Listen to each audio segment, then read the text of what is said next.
I have lost count.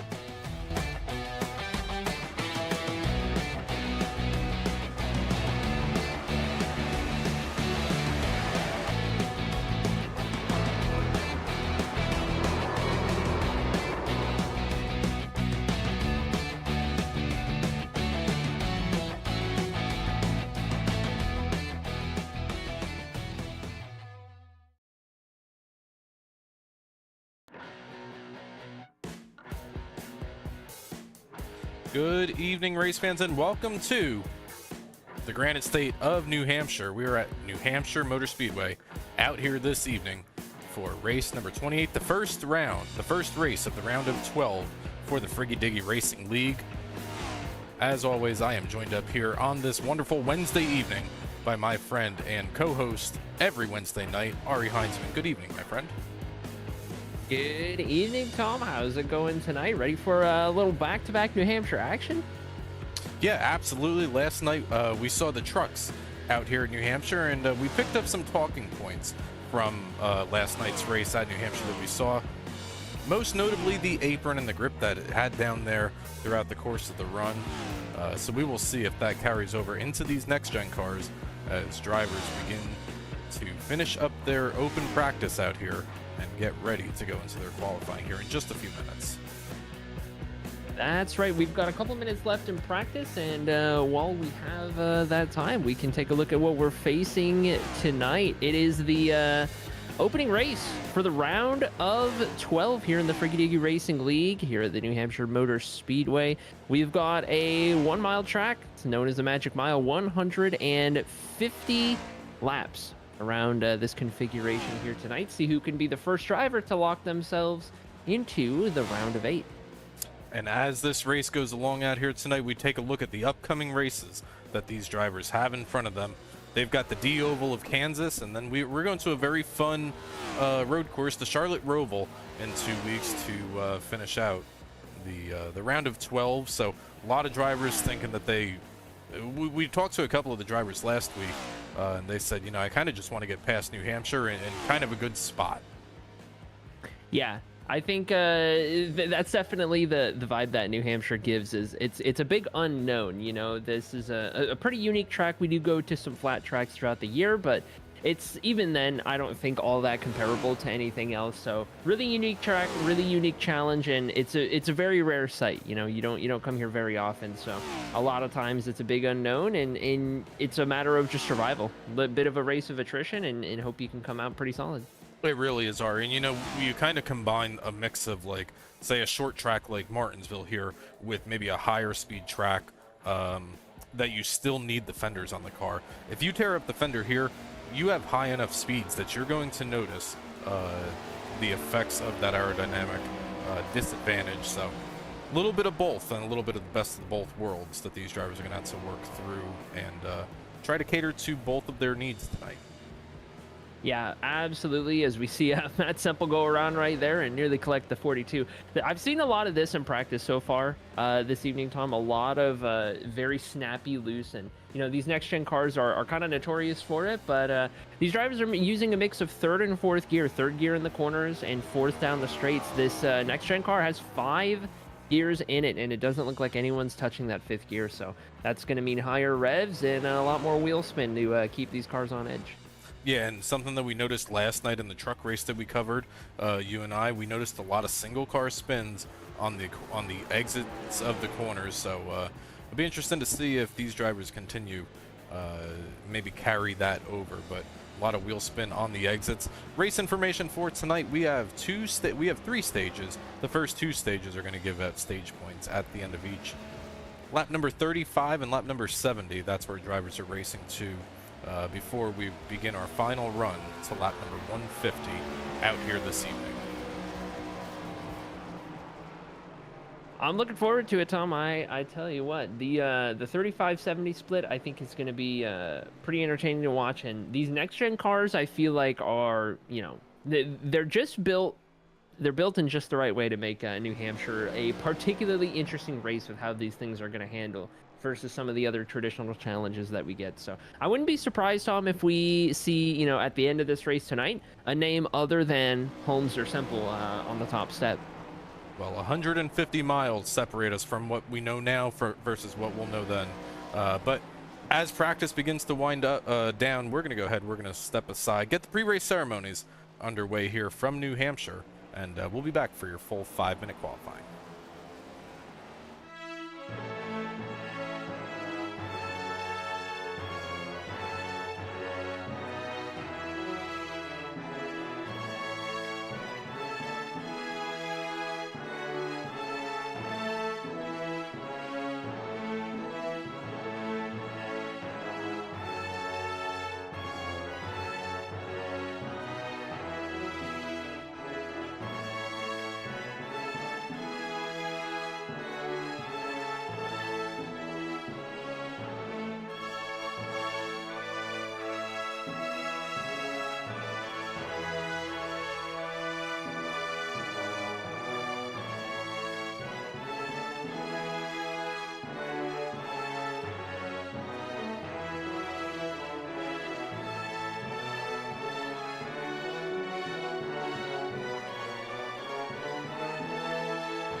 All right, back at it here. Practice just ending, waiting for the first couple of drivers to light up on the board to bring us our qualifying session out here. Brad Holmes looks like he's going to be one of the first drivers to roll out in that 0-0, and we talk about the playoffs here, Arie. We talk about championship favorites. Brad is certainly in the mix as a championship favorite here in the Free-Diggy Racing League. Oh, absolutely. Brad's had a fantastic season, accumulated a great number of wins, has been the big thorn in Matt Semple's side, and you could say the same the other way around. And you know what? Going around a track like New Hampshire, I would love to get an onboard shot here with Brad Holmes, one of the quicker drivers here in the FDRL. Take a little ride all the way down into third gear, taking a wide arc into the corners, just using all of the track to get that car pointed off of the corner. Huge diamond. Use up the whole rev range and back all the way down into third gear. Use that engine braking and make that turn is about as wide as possible. It's really interesting how differently this track runs, Tom, versus how it used to in the Gen 6 or the Gen 4 days even. First time by for Brad Holmes. Puts him the top of the board while we wait for other drivers, such as Christopher Pugliese, to come around and begin their qualifying laps. Chris Pugliese, one of the only drivers now as more drivers starts to come up on the timing board. One of the only drivers in the round of 16 to be out there and not be in championship contention, but had some solid runs in that number 42. He absolutely has. He's been slowly but steadily chipping away at it. He's been the lone non-playoff driver for a handful of races here now, and he's going out there and he's doing what he can to kind of spoil the party and make everyone kind of think twice about it. So kudos to the 42, because he's getting up there and he's mixing it up with all these guys. Mike Miller in the number 24 Ford Mustang comes out. Mike had a really strong race at Bristol last week. I think he probably had the cleanest race of any drivers out on track last week. So looking to carry over that momentum from Bristol, from the world's fastest half mile to the Magic Mile, out here this evening in that number 24. Take a look where he comes across to begin his first qualifying lap. Other drivers out on track right now. Logan Spencer just finished his 2 laps. Mike Schaefer, the other driver, out on track right now. And looks like maybe Brendan Brody getting prepared to begin his qualifying run. Tell you what, going from a track like Bristol to a track like New Hampshire is quite a jarring change. Both are on the shorter end of the tracks, but drive completely differently. And as Mike Miller's going to come across the line right here, we'll see where this first lap's going to place in P8 at the moment. We, of course, also have another Mike in the form of Mike Schaefer in the 29 on track both at about the same part of the track going down the backstretch for lap number 2. Gotta say, the past 3 or 4 races for Schaefer, though we haven't seen the 29 get into victory lane just yet, I think the 29 has probably been in the running for the most improved. Over the last 3 or 4 races, we saw kind of a surgence of it from the 29 beginning at Daytona at the regular season finale, and the first 3 races of the playoffs been doing really well, as looks like he's gonna qualify 5th on the board, but a runner-up podium finisher last week at Bristol. That's absolutely right. I think it's a good call to or a good shout out for Mike Schaefer to be one of the more improved drivers as we've gotten into the playoffs, and the intensity has kind of stepped up, and it's gone from regular season time to go time. I think he's probably made the biggest step forward, and it's a little harder to tell with a driver like Matt Semple, for example, who's been pretty dominant because he'd already had a lot of wins this season. Like did he step it up and become more dominant? It's a little hard to say, but very noticeable out of the 29 particularly. Quiet track right now. Brendan Brody looks like he is perhaps not going to make a qualifying run. So 11 drivers have come out to New Hampshire Motor Speedway out here tonight. 10 drivers have posted time. Brendan Brody, the only driver out here yet to post the time, as we have just under 30 seconds remaining in our qualifying session out here, as we take a look at this facility that is often underused and underutilized on the iRacing service here, Arie. As we come into New Hampshire Motor Speedway, some of the challenges that these drivers may experience out here tonight, maybe just not having the experience of New Hampshire. Yeah, I think that's a really good way to put it, and something that we kind of touched on a little earlier, and we definitely touched on a lot yesterday with the trucks here. And it's a very forgotten about track. It's still on the schedule. We still see it once a year, even in the real world, and it just doesn't come around very often. But I've got to say, it's over the years made its way up into one of my favorites, and it's just such an interesting track to drive. So looking forward to this one.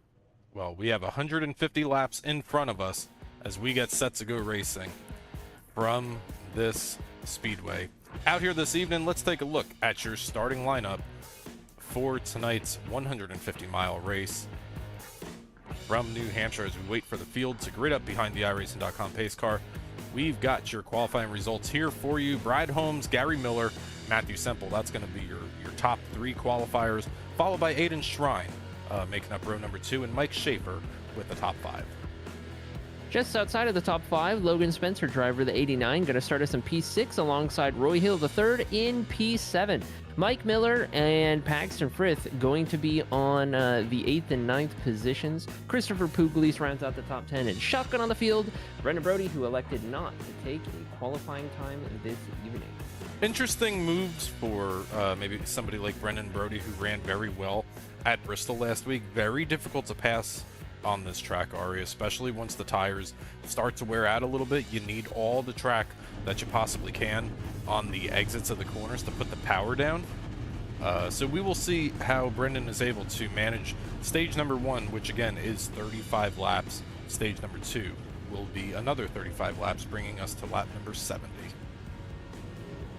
Yeah, I think it's a good point. Passing here is not as easy as it is in some other places, excuse me. And yesterday in the trucks, we got to see a race in which drivers started to get a little crafty with how they were going to try and make passes, and it kind of surprised me a little bit just how much the passing was able to be had. And I think in the next gen cars here, it's going to be a completely different challenge. But given how much high revs that we're seeing out of the 3rd and 4th gear running of the track, I think that's going to put us in a position where we start to see more of a tire differential from one driver to the next. Something to keep an eye on, and something to give these drivers an opportunity to make passes. Well, as the field goes into turn number 3 behind the iRacing.com pace car, Arie, real quick, who's your pick for tonight? Pick for tonight? You know what? I'm going to go ahead and say that this ball is just going to keep on rolling for double-double, Mr. Brad Holmes. Give me the pole sitter. I like Aiden Shrine in that 87 out there.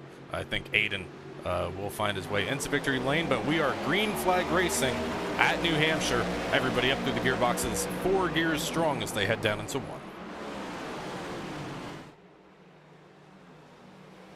Looks like a whole load of drivers taking a real wide line through turns 1 and 2, much like we saw in qualifying. The outside line, though, going to be led by Gary Miller in the 38. Got a lot of momentum down that backstretch right there. Brad Holmes got his hands full. Gary Miller going to be using all of the track as we get ready to exit 4 to complete lap number 1.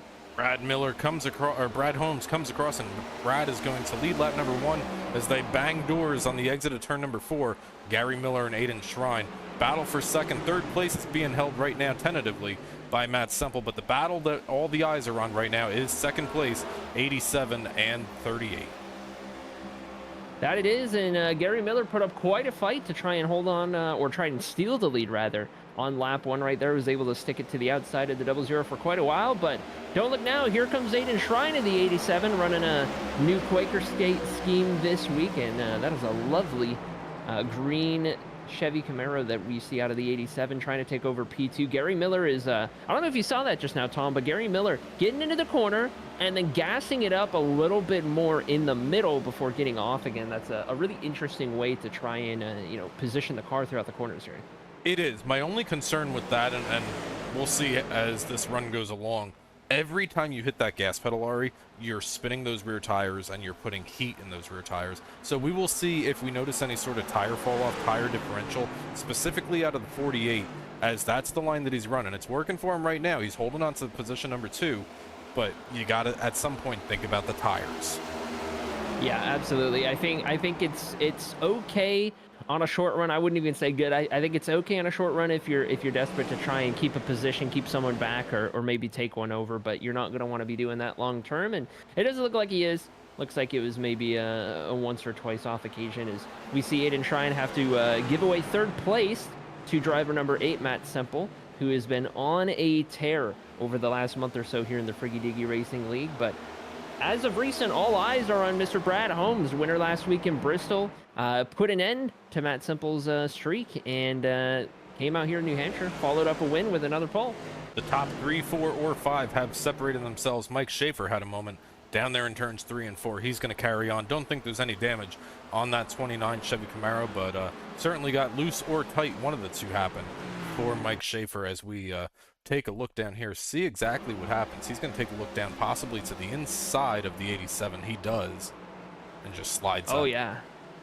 He even locks the tires up, trying to get it woed down right there, you could see. And from that point, Mike was just kind of recovering. Drivers going around him every which way, and he just kind of had to get his rhythm back. So sent it in a bit deep, had to check up quite a bit, and that puts Mike Schaefer last on track at the moment, though we are only on lap 7. It's going to be P11 out of 11. For the most part, no harm, no foul. Just got some track position to make up.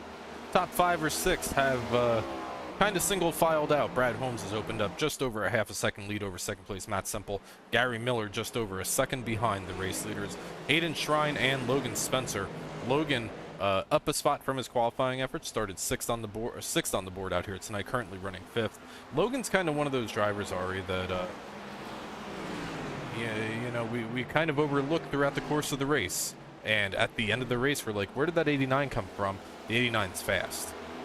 Oh, absolutely. I think we are 100% guilty of overlooking Logan Spencer in the 89, but I think equally Logan has a really good ability to survive in these races and then find himself in the right position to be picking up the pieces late on. He's not one of those drivers who's going to go up there early, overuse his stuff, abuse his stuff, get in wrecks, and kind of hurt the rest of his evening. He's going to take it easy early on. He's going to try and figure out the track, figure out what he's got, and as the race goes on, it's going to come to him a little bit, and more importantly, he's not going to be making as many of the mistakes as those ahead of him are going.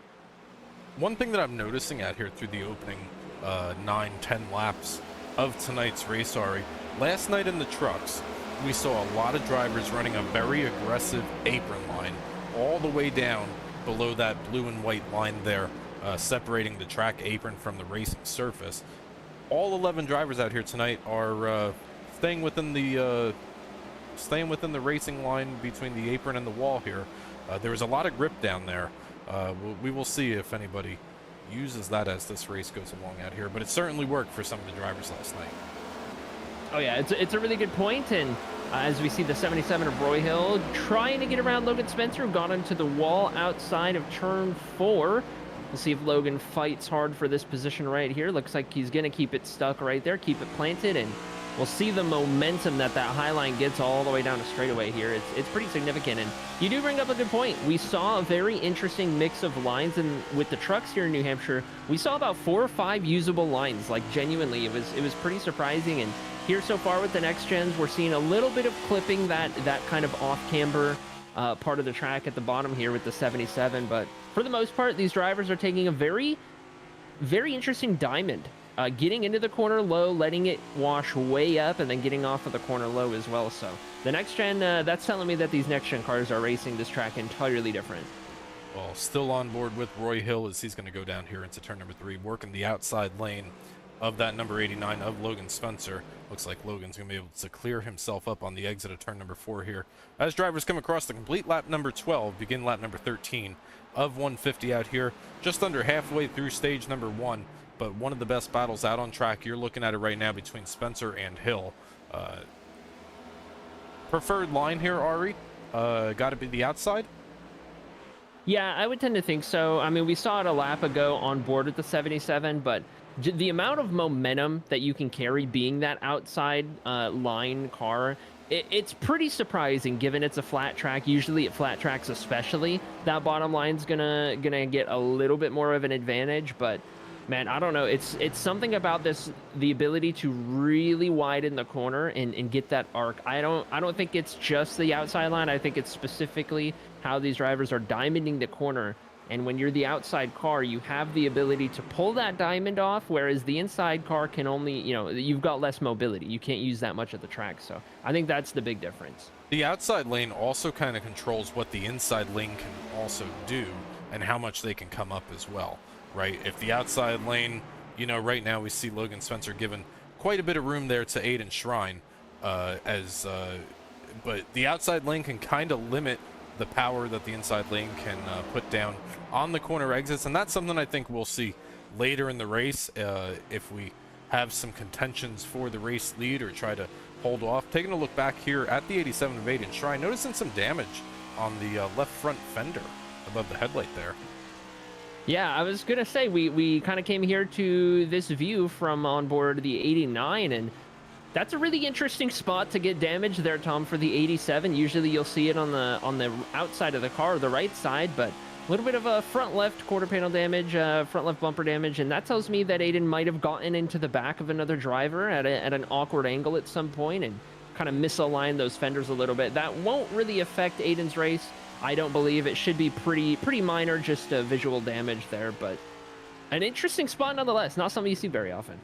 No, it's not, and it kind of makes you wonder maybe how that damage occurred there on the number 87. But Aiden Shrine, down a spot or two from his qualifying efforts, had a good surge to begin this race, was taking a look for second place, and currently is running in a top 5, 5th place running position, working lap number 18 of tonight's race. And there a little bit of damage, maybe a little bit of matching damage on the right front of the 87 there.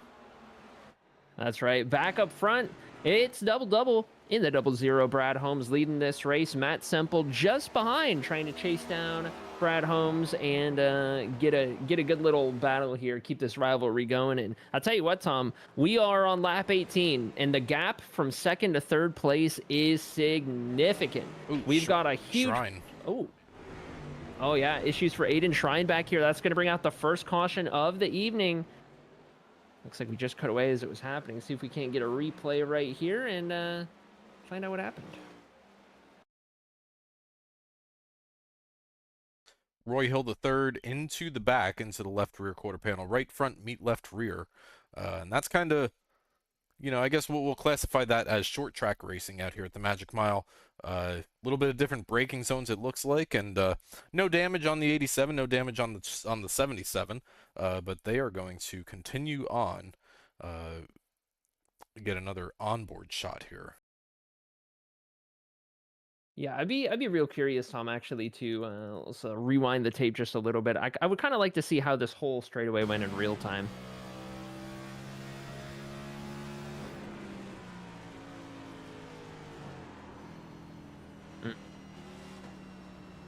Doesn't seem like anything nefarious there by the 77. Just one of those instances of hard racing for a position, and in the case of Roy Hill III, just getting into the corner a little too hot. Can't get it turned and checked up in time to avoid hitting the 87, unfortunately.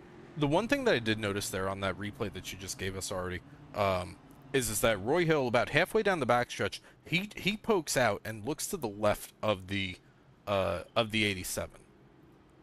When the 87 doesn't react, does that kind of put in the mindset of the 77 of Roy Hill saying, maybe he's giving me the bottom, maybe I can try to take a shot down to the inside entering turn number 3, and then Aiden comes down, runs his line, and there you have the contact.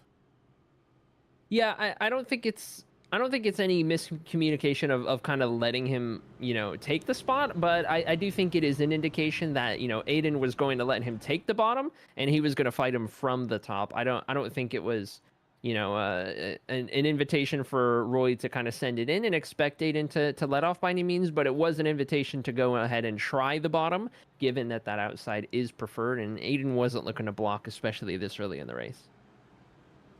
Lights are out off the iRacing.com pace car as the field comes through. Now we're going to have about a 13 lap run to the end of stage number 1 here, concluding again at the end of lap number 35.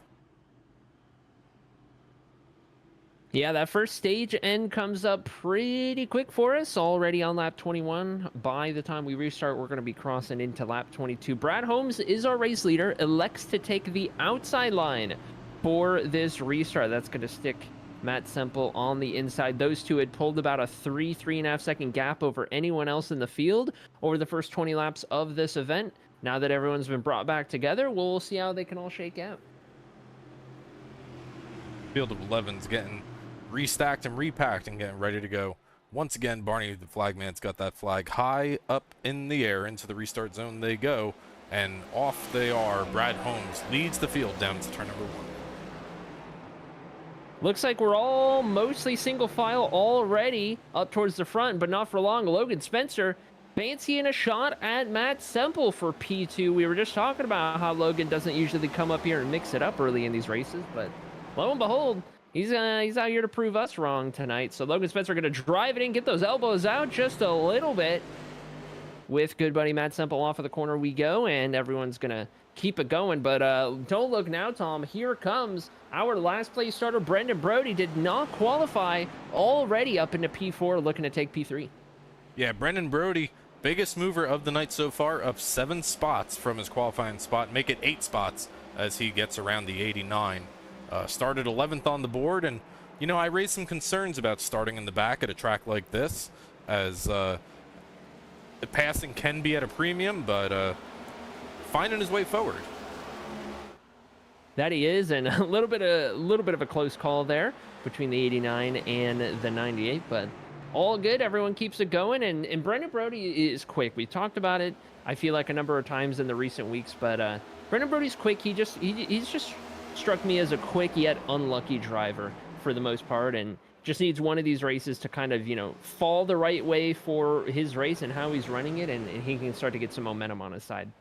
Yeah, and momentum is so huge, especially in these playoffs, as the drivers got Kansas next week, Charlotte in 2 weeks, then they go to Las Vegas, you got Talladega, you got Martinsville, and then finally you got the championship race at Phoenix Raceway.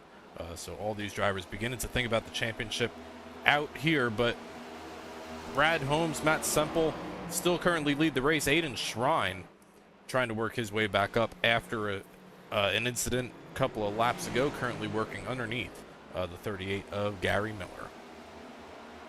He is in fighting for everything he can get. Aiden trying to make up these positions as early as he can.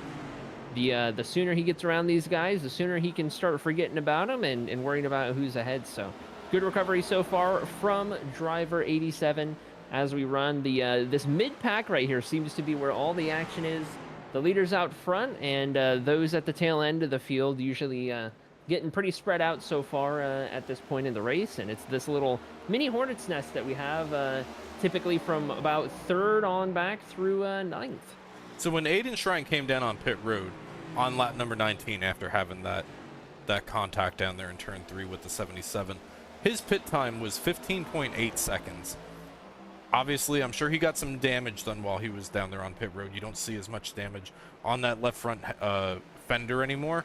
That's also very indicative of maybe using a set of tires early. The drivers do only have 5 tire changes out here tonight. Yeah, I think that's a good point, Tom. I want to lean on the side of Aiden wouldn't use a set of tires in an instance like that. He definitely didn't slide him all that much with the spin, and maybe just used that entire 15 seconds to fix up what he had to fix up and maybe top off on some fuel. But he could have. He very well could have. I just I don't think I would pull that. Taking a look right now, battle, Logan Spencer, Mike Miller, Roy Hill III, Aiden Shrine not too far out of camera frame. Battle currently for the 6th place running position. Mike Miller trying to put some heat on the back of that number 89 of Logan Spencer, trying to carry that number 24 Ford Mustang forward, and he's going to get a pretty good run off of turn number 2, possibly take a look down to the inside as he does into turn number 3. Through turns 3 and 4 we go. Mike Miller in the 24, trying to take this spot away from Logan Spencer. Logan's got to check up, and that's going to allow the 24 to get by as we see Aiden Shrine in the background getting a good hit into the wall. That's going to be P6 for Mike Miller with that pass right there, but is he in the clear yet? Unsure. These drivers in this mid to back part of the pack just keep trading and swapping. They certainly do. Mike Miller has made his way through. Give position number 6 to the 24. Now Logan Spencer in danger of losing another spot to Roy Hill III in that 77. But battle up here starting to brew for 3rd place. Brendan Brody and Mike Schaefer. That's right. We haven't seen too many battles going on amongst the top 5 here, but Mike Schaefer starting to find some speed, starting to find his rhythm. And if there's one thing we've learned out of driver 29, he's very much a rhythm driver. And Tom, would you look at this? We are seeing an apron line for the first time this evening in the next gen car, just like last night. Wondering how long it was going to take before we maybe saw that. Now we'll see. We heard a couple of drivers say last night, though, the more drivers that used it, the more rubber that the apron took, the less usable it became. Could some of these drivers know about this apron line and be opting not to use it specifically until the end of stage number 3? Because as the race went along last night, it wasn't as advantageous throughout the course of the race. Yeah, I think that's a fantastic point that you're bringing up, and I think especially for 2 drivers in the field, running 1-2, Brad Holmes, Matt Semple, who were there in the Tuesday Truck Series race, who witnessed everything that we had seen in real time. I think those 2 definitely have it in their minds, and if I were either of those 2, I'd be holding on to it, waiting for the right opportunity. And being that they're so closely matched so far through this evening, I think it'll be real interesting if we start seeing the both of them start to use it, and we see a battle to the end where they're just running the apron around the track. Well, next time by, we should see the last lap of the stage. 35 is going to be where the points are awarded. We got a battle. 4 stage points happening right now. Roy Hill III and Mike Miller as they battle for 6th place out on the board, trying to get those oh so important stage points, which will help these drivers advance into the round of 8 in 2 weeks. That is right, and we jump back up with our battle for the race lead. It's Brad Holmes, Matt Semple. This is going to be the final lap for stage number 1. Matt Semple keeping Brad Holmes honest as we go down the back stretch, but has kind of hovered around that half-second range. Little under, little over throughout the course of this evening so far, I've noticed, Tom. Matt's just kind of there, but can't quite close in that last little bit to get to the back of Brad. Drivers come across the line. Brad Holmes, stage 1 winner from New Hampshire, as we see the lights come yellow for the 2nd time out here tonight.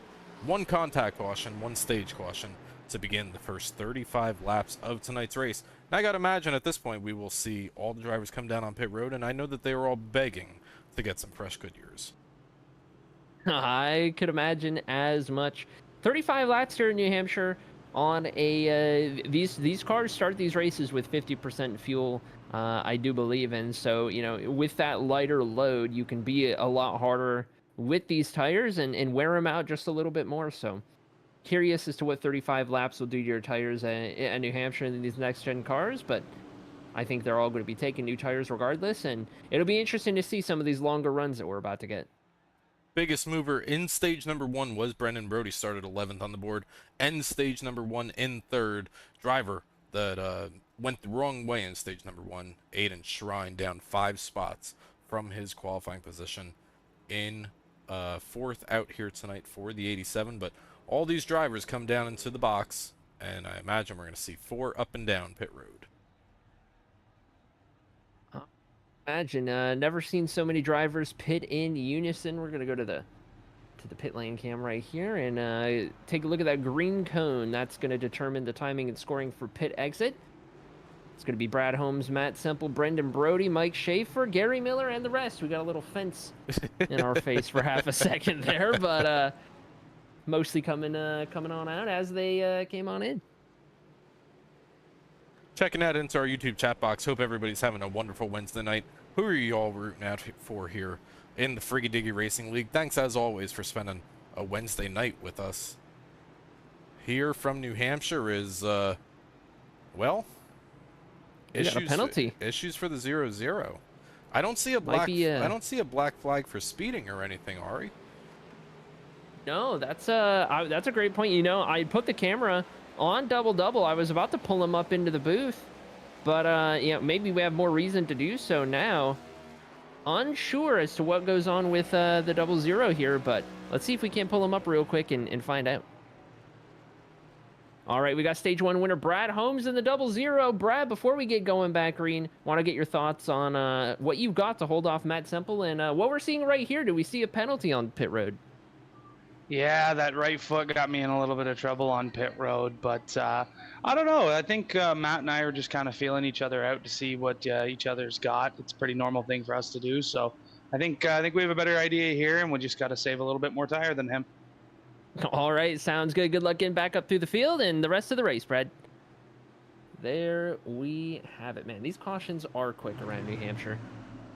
They don't waste any time up in the Granite State, but Brendan Brody, Matt Semple are the front row for this restart out here this evening as they come down to turn number 1. They're going to begin lap number 39.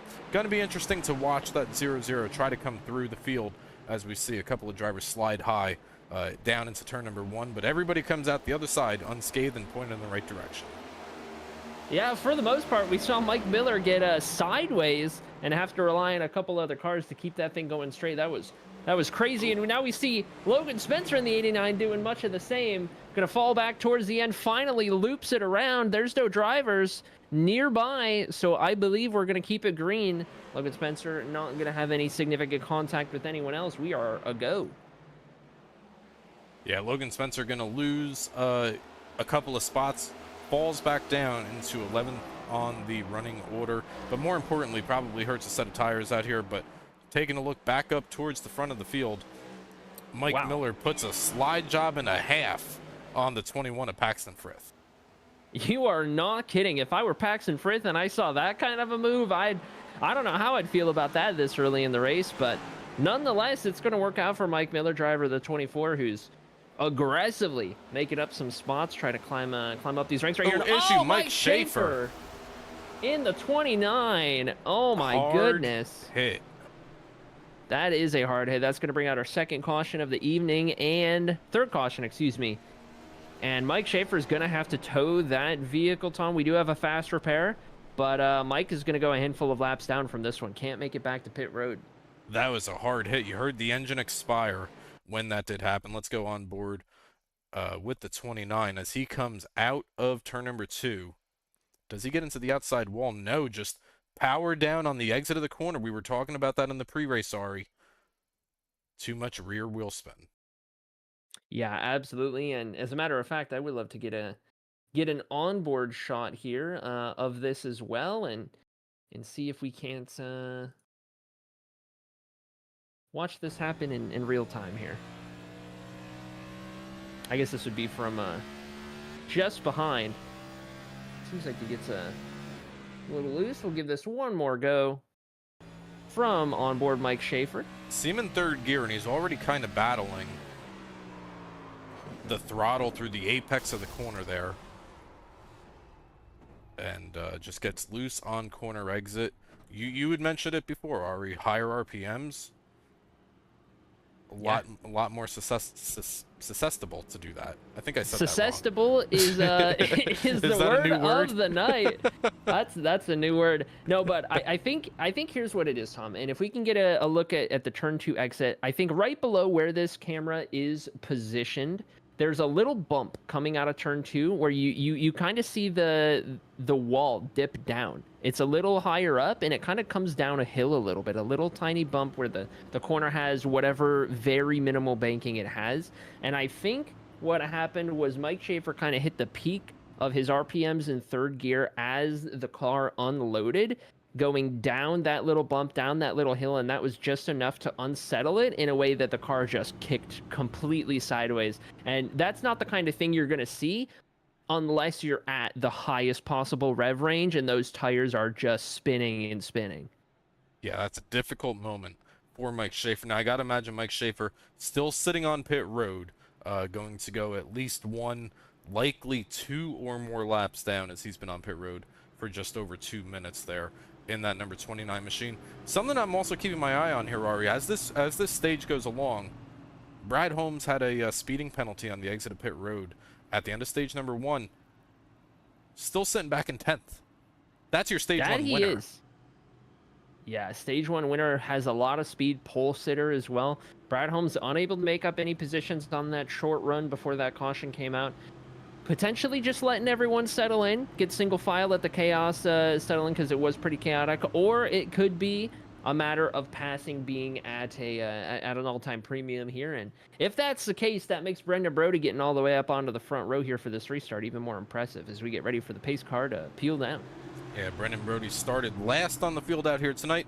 Took him about 35 laps to find the front row, but drivers are going to see the green flag once again from New Hampshire Speedway as Matt Semple is going to hold on to the race lead into turn number 1. Brendan Brody protects second place, but the battle is for third. Gary Miller and Aiden Shrine side by side through 1 and 2.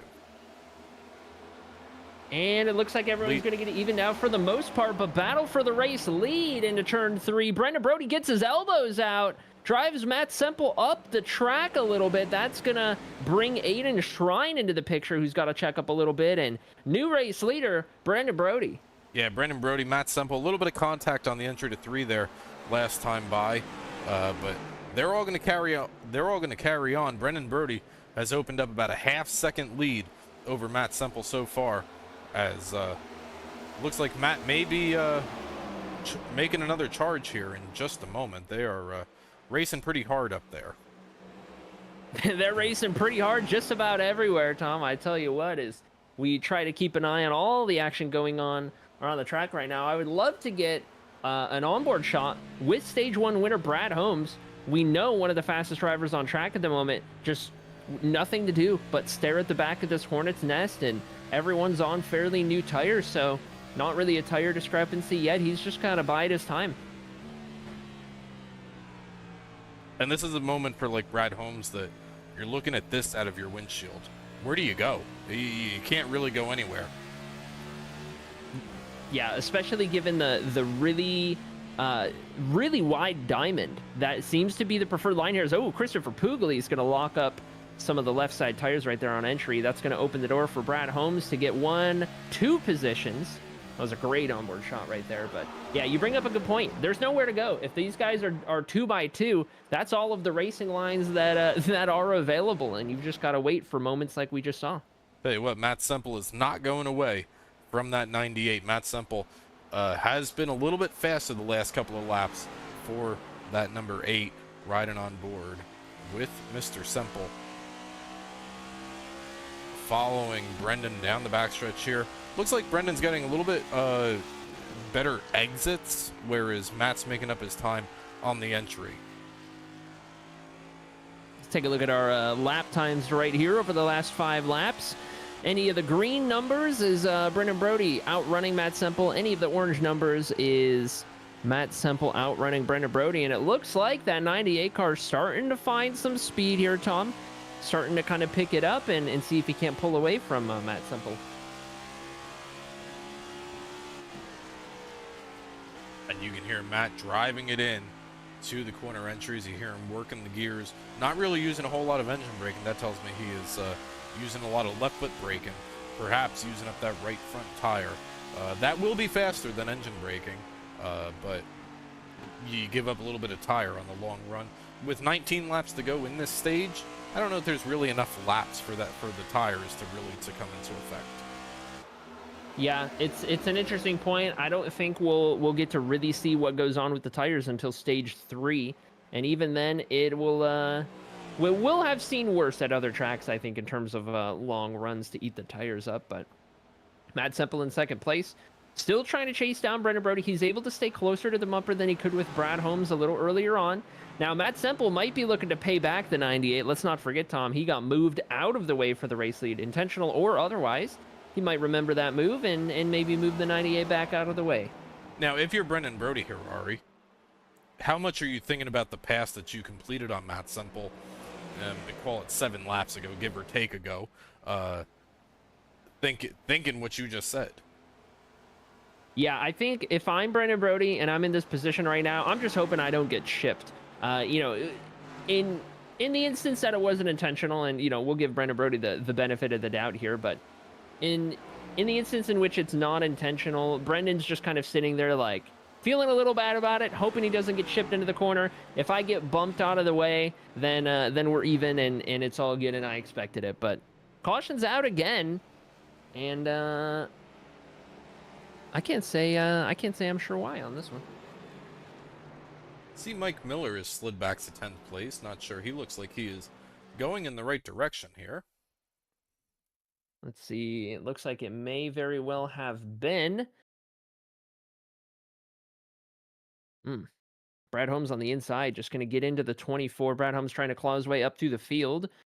They're just going to get together on corner exit. Mike Miller locks it up, keeps that car going straight. I'm kind of surprised that is a caution, but looks like that's going to be what brings out the caution nonetheless. A little bit of hard racing. Yeah, I would tend to agree. They did have a couple of cars right around them. The way iRacing's algorithms, 4 yellow flags works is if like another car, if the closing distance, if the closing speed is fast between you and another car, that will typically flag that. But even that right there, I would say that's a pretty they took some liberties on that yellow flag there. Yeah, I would tend to agree. And while we're under caution here, why don't we ask Matt Semple what he's thinking about that move that was pulled on him for the race lead? Ooh, let's do it. Right, go ahead. You take this one, Tom. Hey, Matt Semple, Tom and Arie up here in the CyberThunder broadcast booth. How you doing out there tonight? Pretty good. How are you two?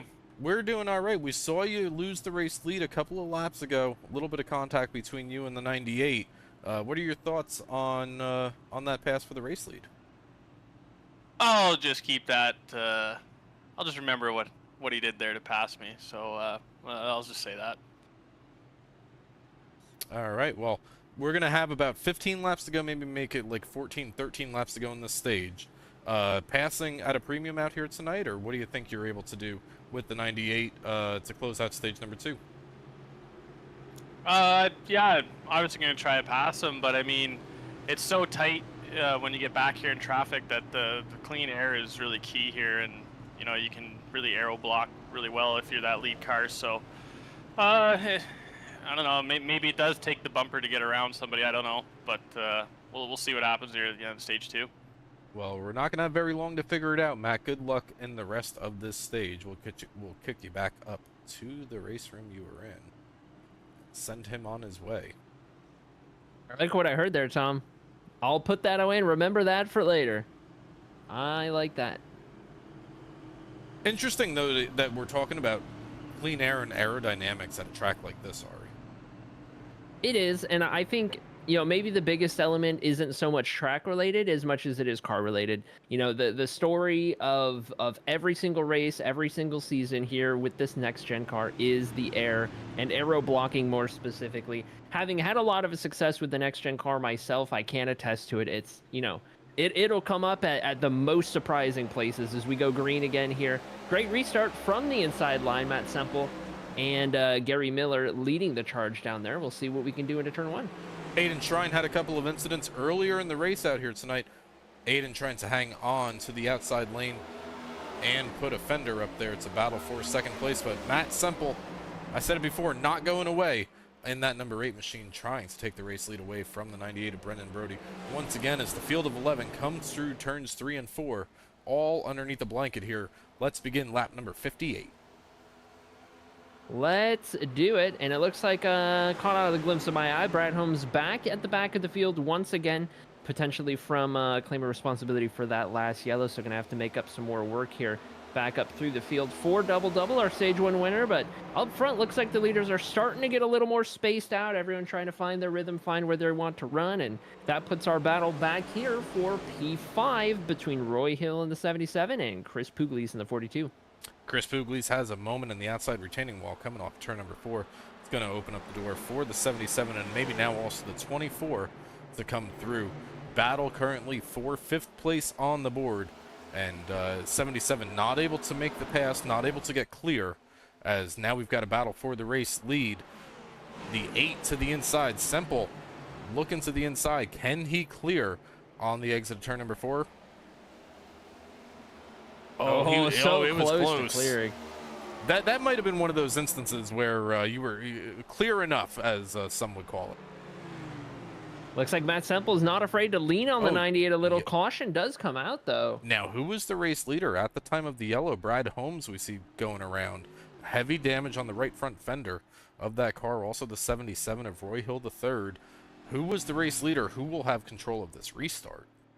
That is a fantastic point. Before we get to the replays, it looks like it might just be driver number 8, Matt Semple. But let's go back and let's see if we can't catch a replay here between Brad Holmes and the 77 Roy Hill, who is actually ahead.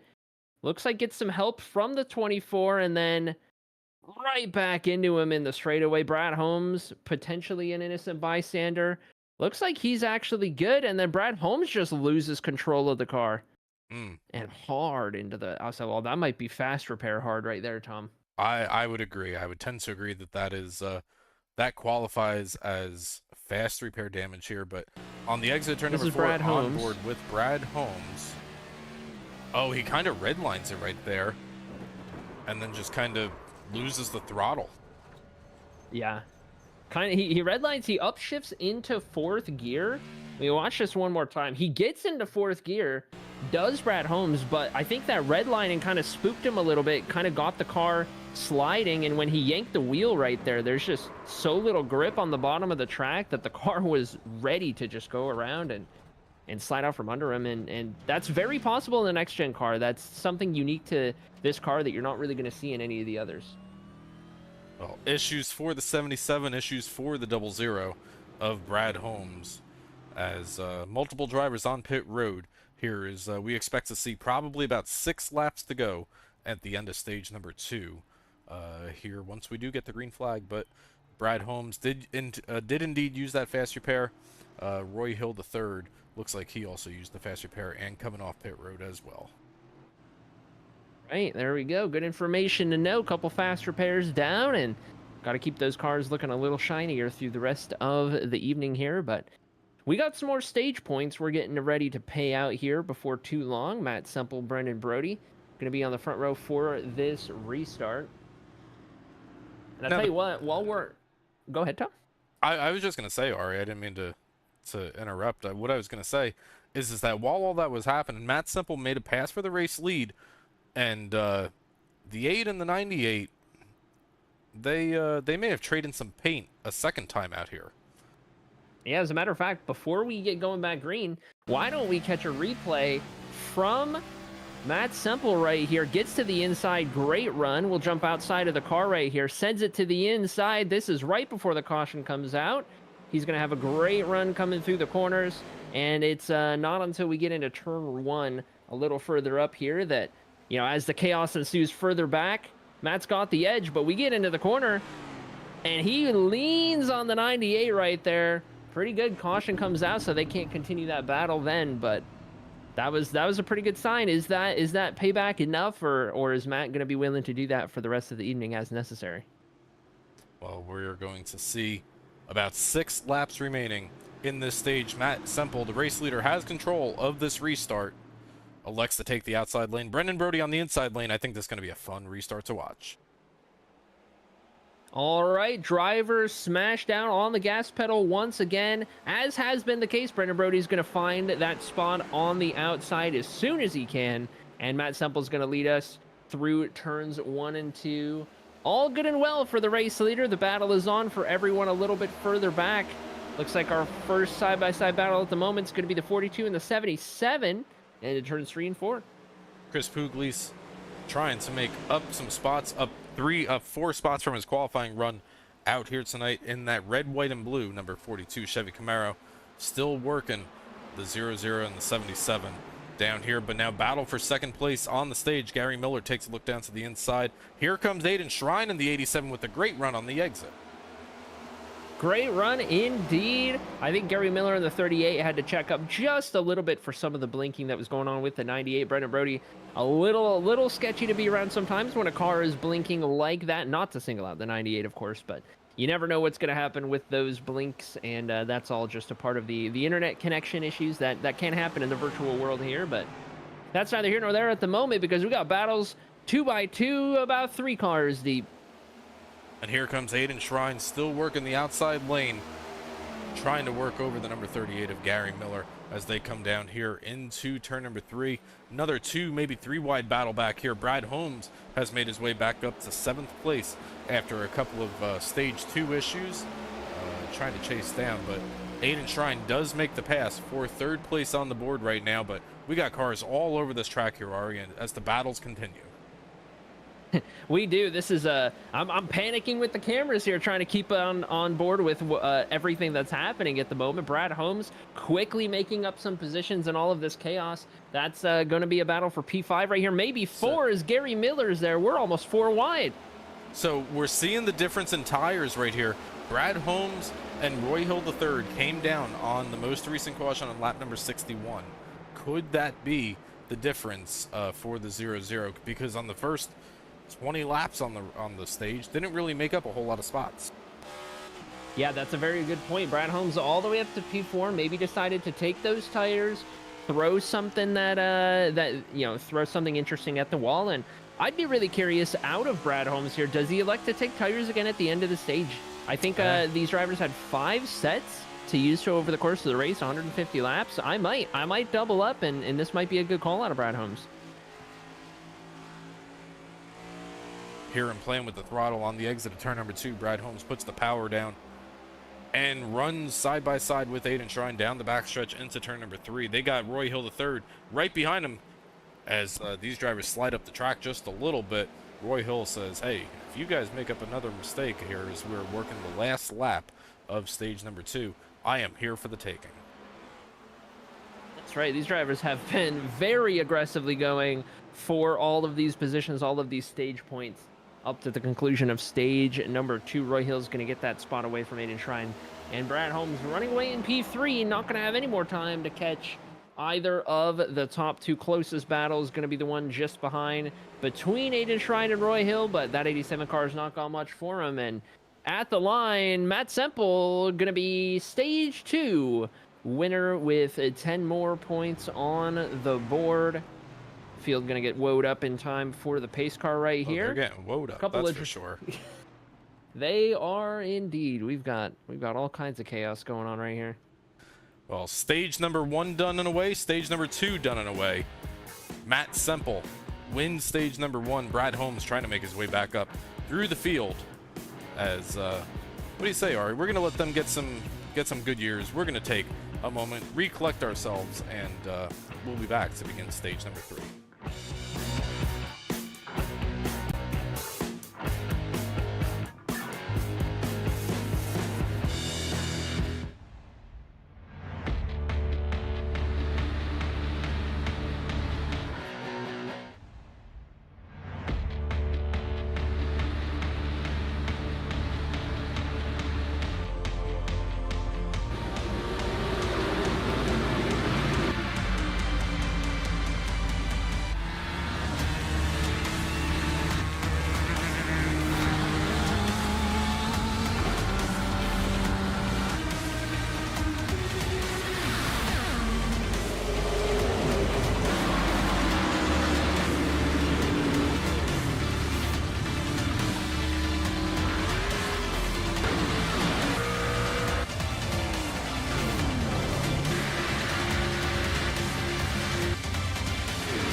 back at it as the round of yellow flag pit stops to end stage number 2 are over. Matt Semple came in as the race leader at the end of stage number 2, lost 2 spots, slid his pit box on that round of yellow flag pit stops. So now that puts the race back in Brad Holmes' hands, and Brendan Brody once again up on the front row for this next restart to begin stage number 3 here, Arie.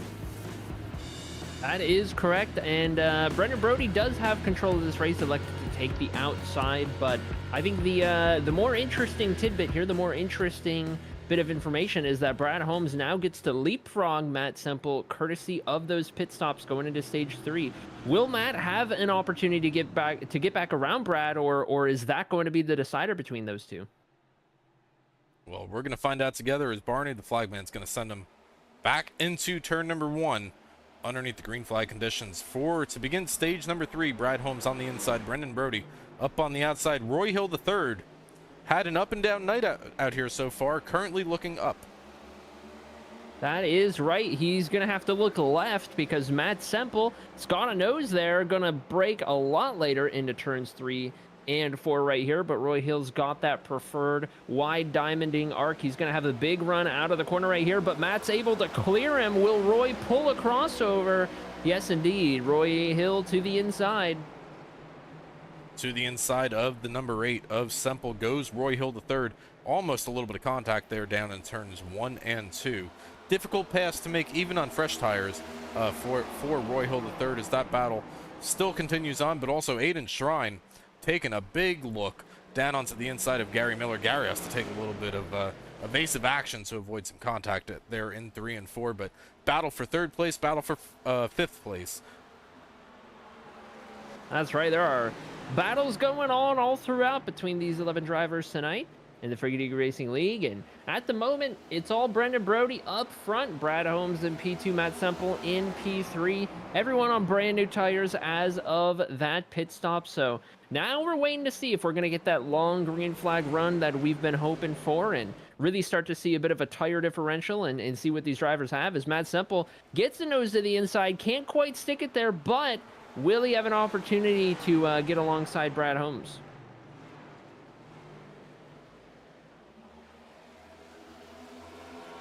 Most of these drivers, I'm trying to do the mental math over here, Arie. Most of these drivers have used probably 2 tire changes, stage 1, stage 2. I think Brad has probably used an extra set, and maybe a couple of other drivers have used an extra set as well. What are your thoughts on when these drivers come down? Do you try to split this stage 3? Do you run as long as you possibly can? What are your thoughts on this? Do you even consider a 2-stop for stage 3, assuming this runs green the rest of the way? Right. I don't think a 2-stop is on the table. I'm not sure what the fuel situation looks like, but I don't think a 2-stop's on the table. I think it's a 1-stop, and given that this stage is 75 laps long, I tend to lean towards splitting it. Yeah, you run the risk of a caution kind of, throwing things out of whack, but you've got enough laps on either side of that halfway through 75 that it's worth splitting to kind of run the optimal amount of time on both tire sets, as we've got a battle for the race lead. Brad Holmes onto the inside of the 98, takes a look into turn number 3. Matt Semple trying to follow through on the inside lane. Brendan Brody protecting the outside lane at the stripe. They're going to have contact for the race lead. Brad Holmes goes around Brendan Brody. That was left front, right rear contact between the 98 and the 00. That it was, and that is not a good sign. Let's see if we can't. That's going to be a difficult one for Brad Holmes to take in here. That it is, and you know what? For an incident like this, I don't often go to the chase, but let's rewind this one just a little bit, going down the front stretch right here. And we'll slow it down right here. Brendan Brody trying to get a little bit of a side draft, I would venture to say, but I don't know, just way too aggressive on the part of Brendan Brody right there to cause this incident and just, come down and right hook the 00. Now, we do believe, because we saw Brad Holmes in a major incident earlier out here tonight, we got to believe that Brad Holmes has already used his 1 fast repair that these drivers are allotted in tonight's race. So this could also be an implication for the double-zero, for double-double. I don't think we've called him that out here tonight. Of not being able to get any damage fixed on his car, aside from what the crew will fix. Now, looking at the car here, I do think Brad probably got away with that the best that he possibly can. The fenders are clean. I'd be curious to see about the right rear quarter panel as he continues his march down pit road out here. The right rear quarter panel looks mostly clean so far from what we can see. Yeah, I think Brad Holmes got away mostly unscathed, mostly just you know, the track position loss right there, going for the race lead. But you know, these next gen cars are pretty durable, and you know, even in an incident like that, kind of getting away without damage is a pretty big swing, pretty lucky. So Brad Holmes will be able to carry on with this one, maybe get some new tires perchance, or just get a little damage fixed from anything that might still be there.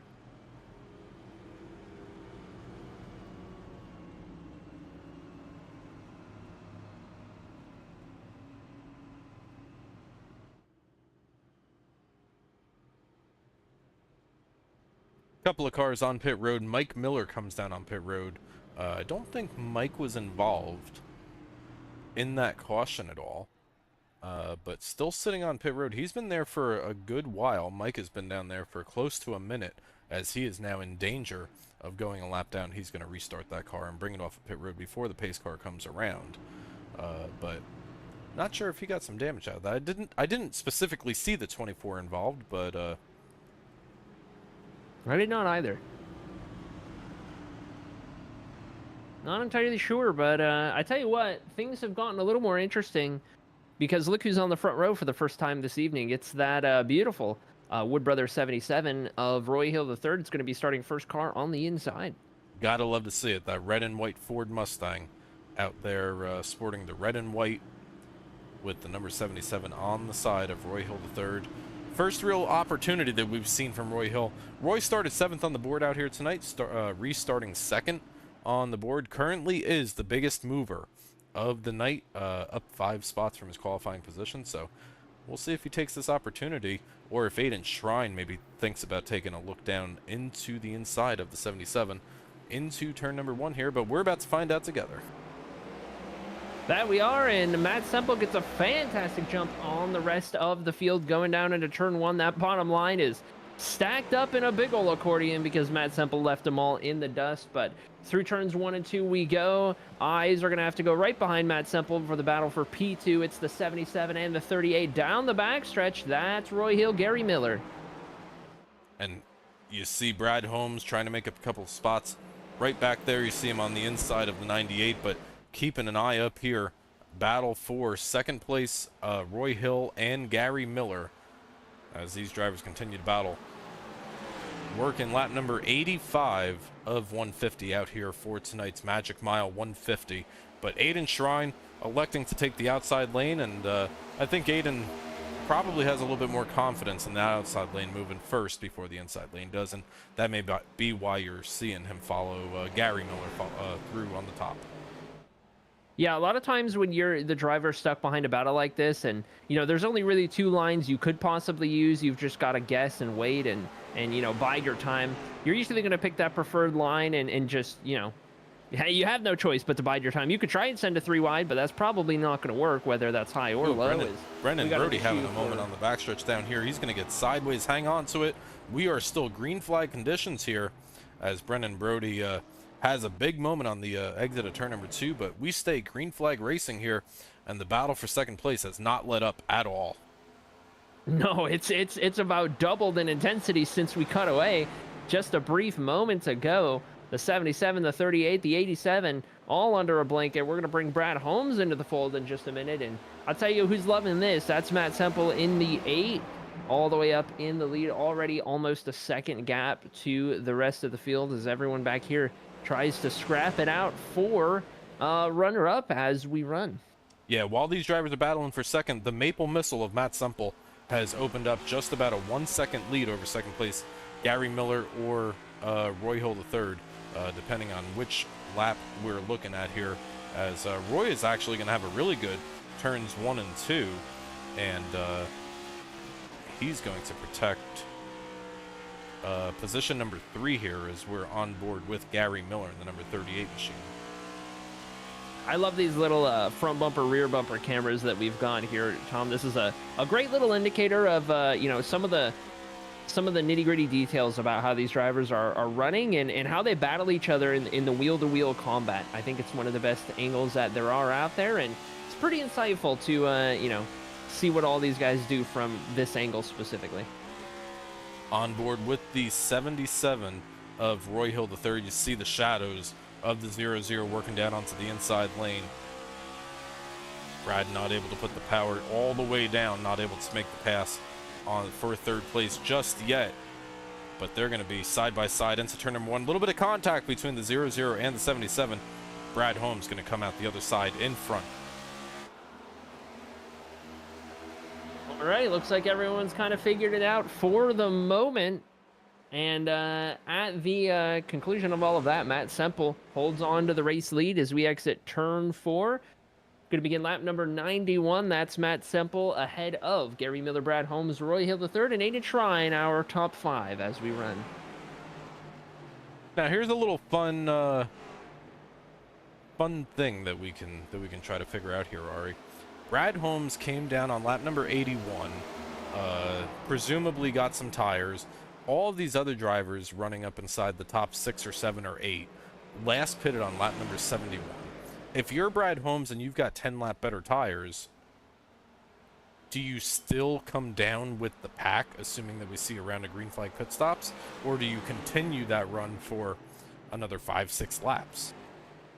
I think if you're Brad Holmes, you continue that run a little bit more. You've got the benefit of better tires than these guys, and if you stay out a little bit longer, you're going to continue to hold that benefit for the rest of the evening, that 5, 6, 7, however many laps he decides he wants to stay out past what the others are doing. I don't think you come down with them, because then you're just kind of, you know, you're giving the others the opportunity to catch up to you strategy-wise, in the name of hoping that you don't fall too far behind in the short term. But I think the long-term gain, excuse me, is enough to make it worth waiting and staying offset. And let's not forget that New Hampshire is a small enough track that if these drivers were to come down, Brad Holmes stays out for 3, 4, 5, 6, 7 laps. Presumably he would put most of the field a lap down, forcing them to take a wave around. So kind of in an okay spot here for the 0-0. Yeah, I would tend to agree. And wouldn't that be an interesting scenario if that were to play out? And it'd be really interesting to see, as a matter of fact. I'd love to see that happen at some point, where the race leader's the only one on the lead lap from some crazy caution. Field's coming around there, working lap number 95. Battle right now, closest battle right now on the track is for 3rd place. Gary Miller leads a field of about 3 cars. Directly behind him, Aiden Shrine, Roy Hill, and Logan Spencer. Logan, as usual, having a quiet night out here, running in 6th, started 6th on the board. Got a couple of stage points out here so far this evening. Car looks pretty clean. Don't think we've really seen Logan involved in a whole lot of incidents. Had a little bit of a spin couple of, you know, maybe 20 laps ago on the backstretch, but that 89 car doing what the 89 car does best, and that's running a clean and quiet race. Yeah, that is for sure. Logan just quietly finding himself just outside the top 5, and I wouldn't be surprised if by the end of the race, Logan Spencer sitting in the top 5 by the time the checkered flag falls. So something to keep an eye on for that driver. And a couple positions back, a driver who we have not talked about pretty much at all this evening, Paxton Frith, having a very quiet evening, running in the 8th position at the moment in that 21 Ford Mustang. Yeah, Paxton's kind of that type of driver, right? That comes out here, doesn't really cause any issues 99% of the time. His car looks the same at the start of the race that it does at the end of the race, and I think that's a quality that's hard to achieve in any form of racing, not just iRacing, but any form of racing. But Paxton Frith always out here on a Wednesday night, looking good in that green and silver Ford Mustang. So good to see Paxton out here sporting that number 21 as always. Back up front, Matt Semple has the race lead. It's about a second and a half before we get to Brad Holmes in P2. You got to go another 2 seconds just about to get to P3, Gary Miller. We're starting to see the field get really spread out here, Tom. We're starting to get to a point where we're going to have to think about some of the tire wear amongst these drivers and how they're driving this track. All eyes right now on second place, Gary Miller and Roy Hill III. They're taking a look for second place. That's 77. Didn't really get the restart that he wanted to begin lap number 90 or so, but got the long run speed in that 77 machine as he's going to take a look down to the inside of the 38. Still not seeing anybody use that apron. We saw hints of it from the 29. Currently out of the race, Mike Schaefer looks like he's going to be finishing 11th on the board, but saw hints of it earlier out here tonight, but nobody using it consistently. Yeah, sorry, nobody has gone to it yet. However, I wouldn't be surprised if we start to see it on that very final run after these drivers make their final pit stop. That's when it's go time, and it's no holds barred. And if anyone's going to be using it, it'll be about that time. Mike Miller hard into the outside wall, coming out of turn 4 right there, and you can see the damage on the right front after that contact. Might open the door for Paxton Frith to make up another position right here, get him one step closer to the top 5.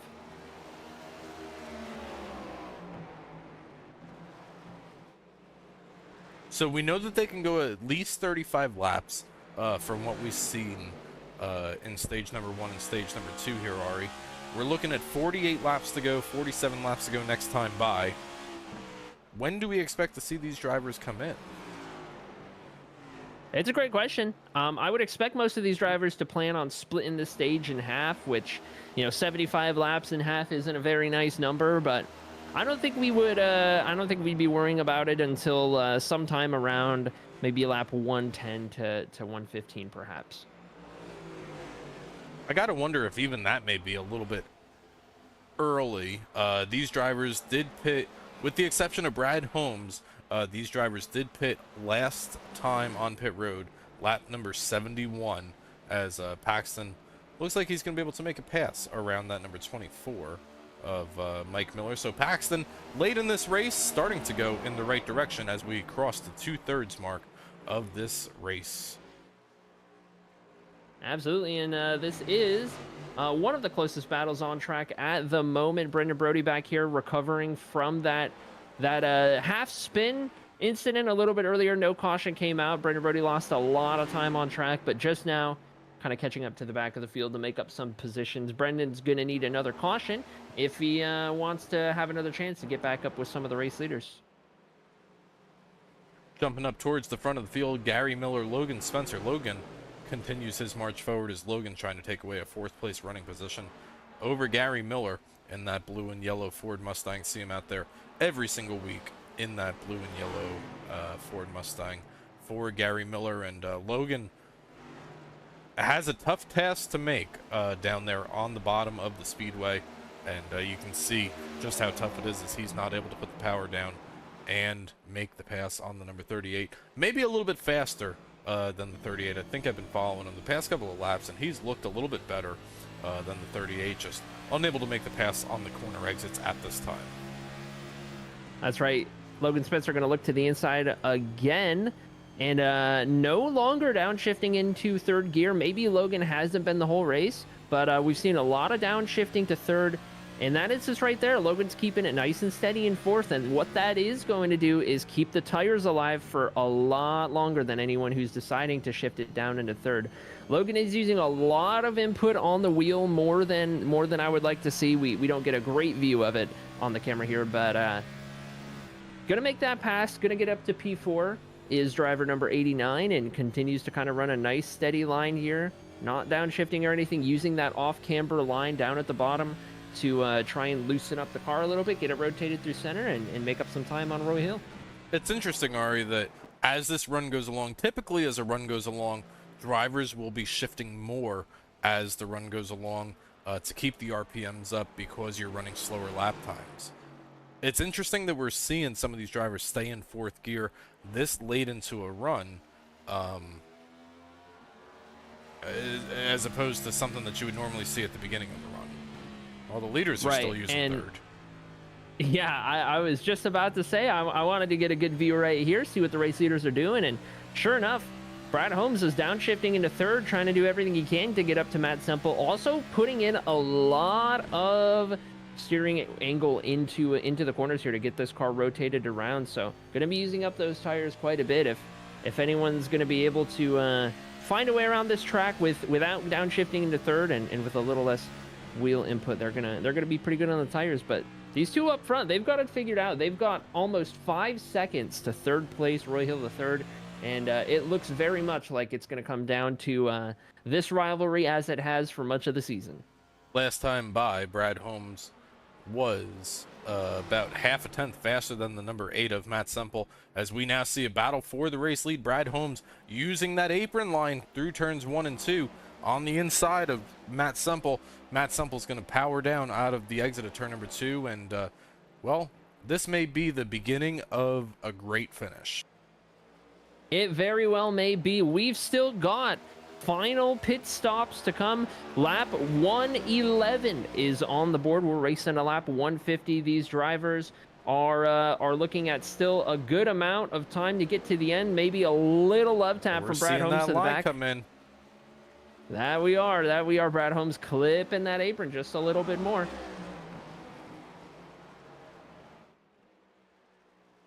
Gonna send it real far down there. Looks like in 3 and 4. Not as tempted until we get to exit. Gonna cut down quite a bit. Stay away from that wall. You can see Matt Semple's got some right front damage right there from a previous tap with the wall right there. I don't think it would affect his car all too much, but a sign of the pressure he's under. Brad Holmes not going anywhere fast from the rear bumper of the number 8 of Matt Semple.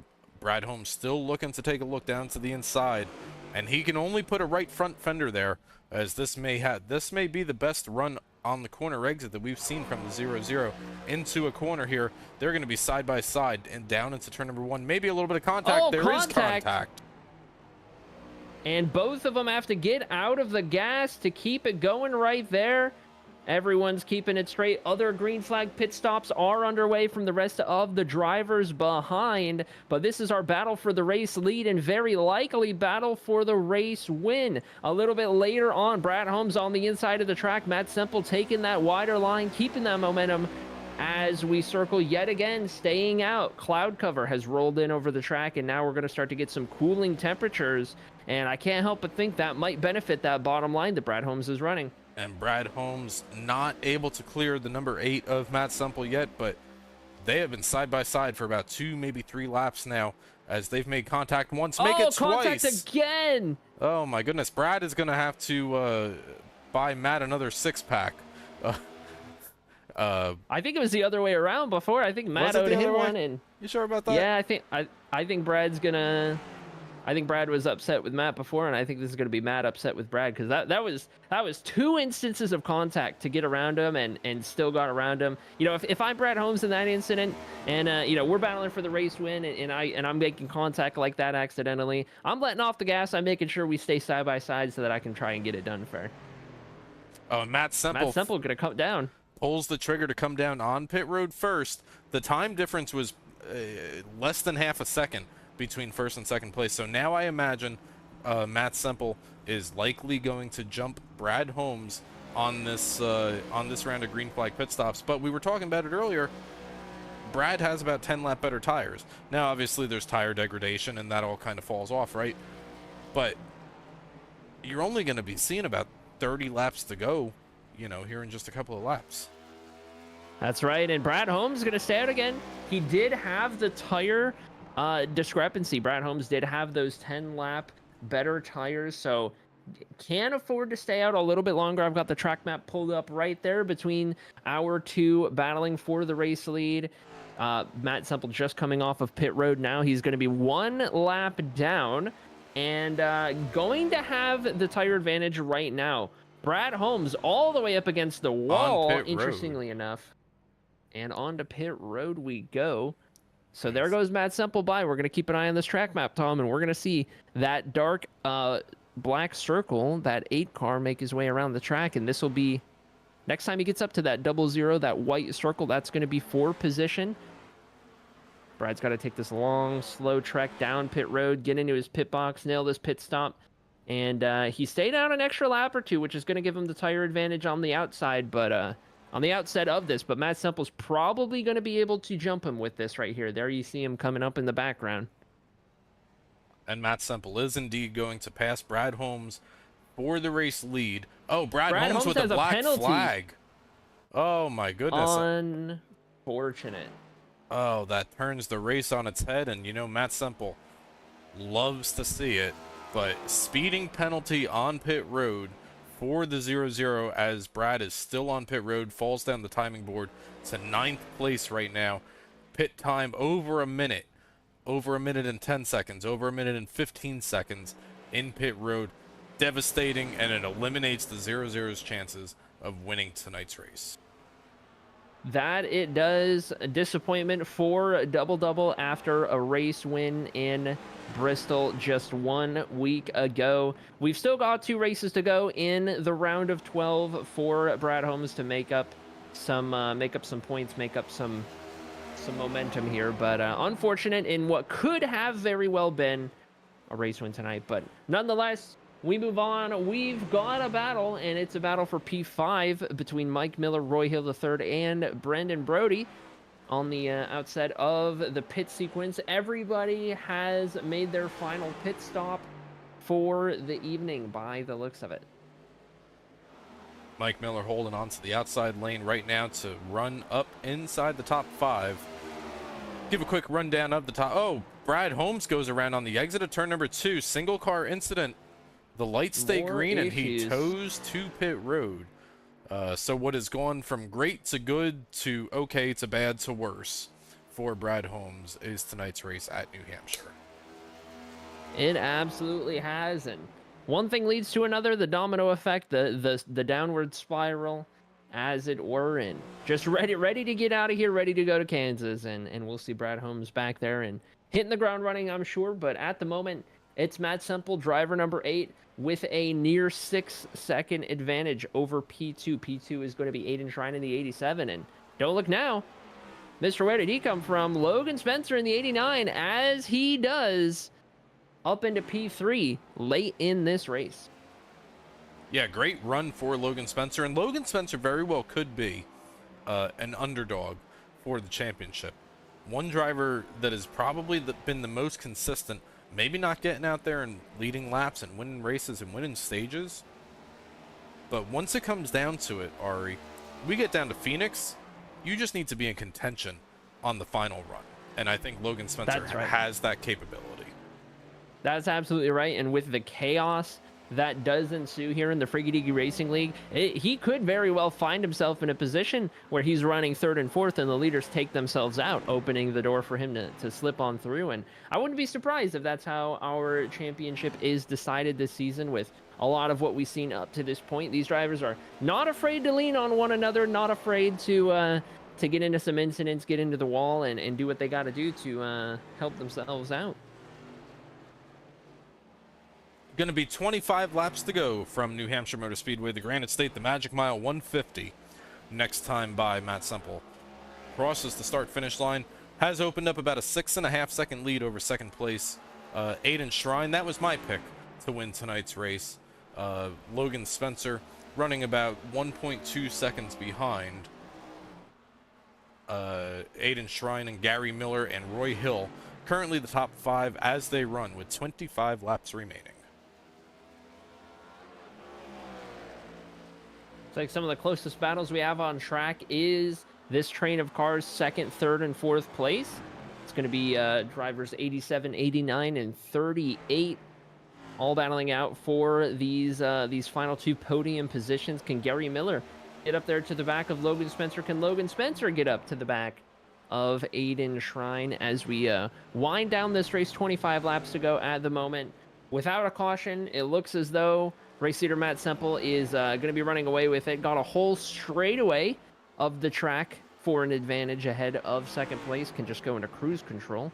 And Aiden Shrine's got some work to do to keep everyone else behind.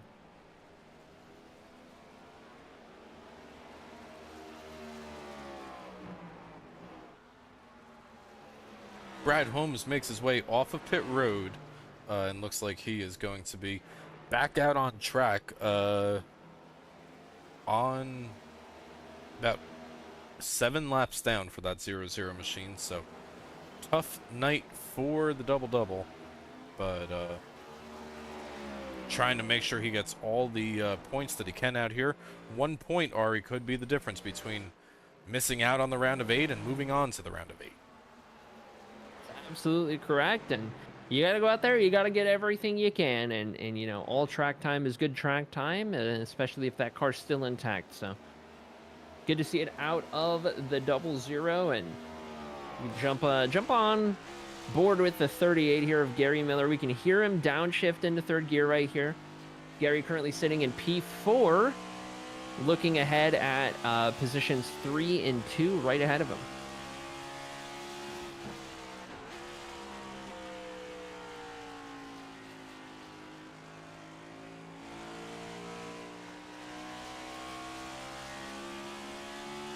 So now, Arie, let's play a game of what if. What if a caution comes out? What is your... These drivers last came on pit road, most of them came on pit road anywhere between 111 and 115. So right now they've got, well, probably about 30, 35 laps on it, give or take, on those tires. What is your brake line on a caution? If you get a caution with 10 to go, are you coming down on pit road? If you get a caution with 5 to go, are you coming down on pit road? What's your brake line there? I think it's a great question, and I think given the fact that there's only 8 cars on the lead lap at this point in the race, I think I'm coming down even if there's only 2 laps to go. I think there's few enough cars. Yeah, I think there's few enough cars on the lead lap. I think there will be enough laps on these old tires, and I think that there's enough chaos amongst these drivers that I want to be on the new tires. I'll start towards the back even if I've only got 2 laps. I trust that a lot of the shenanigans will kind of clear some drivers out of my way potentially, and regardless, you know, if everyone else stayed out, whatever the case may be, I think the tire advantage will be enough that, you know, you could even jump down there to the apron and run that line that we haven't seen anybody run, because you're not going to be able to do that really with those old tires. That is true, but the way the green-white checkers work in iRacing, I mean,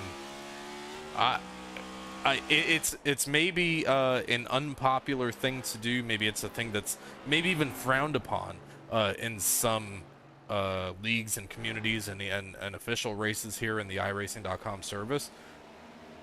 We get a late green-white checkered, 90% of the time you'll see me staying out.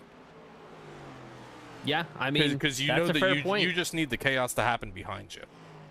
Yeah, you absolutely do, and I feel like I'm usually the driver who leans towards, I want to be on offense rather than defense. And you know, if I lose a race because I'm on offense and I didn't quite get it done, I don't feel as down about it as if I lose a race because I'm on defense and I don't do a good enough job with it. So I feel like on defense you're just a little more helpless and you know, relying on what's going on around you, and when you're on offense you can you at least feel like you've got a little more control of this situation. So that's, I think, why I lean there. You do have more control of your situation, but you got to get through everybody else's situation to get back to the race lead. So a little bit of, you know, a little bit of this, a little bit of that. Which one do you want? So that's kind of what it comes down to as these drivers begin to look at the final 15 laps of tonight's race.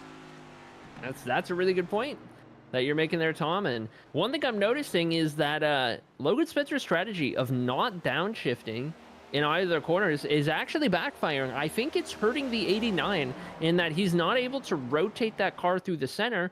The revs are just way too low in 4th gear, and what that's allowing is for those around him to either pull away or close the gap. We know Gary Miller's been downshifting into 3rd. Roy Hill now entering the picture just behind. I don't think Logan Spencer has 3rd place locked up at by any means, with 15 laps to go right here, starting to get under pressure. Yeah, Logan Spencer, see a little bit of a wall tap there from the 89 to 38, not too far behind. Last time by, Logan was actually a little bit quicker. We'll see what the times are as they cross the start-finish line this time by with 14 laps remaining. In tonight's event from the Friggy Racing League, about 8/100ths of a second faster for the number 38 of Gary Miller. So 38 running him down, like you were saying, that last time. Is there a little bit of damage, Arie, on the front of the 38? I thought I might have just seen it. Maybe I'm seeing things. Maybe not. Thought I saw the center of his hood caved in. I suppose not. Suppose or not, maybe a little optical illusion, but I tell you what isn't an optical illusion. Roy Hill in the 77 up to P5 and closing in on these two. We might not be out of the woods for a Roy Hill podium here.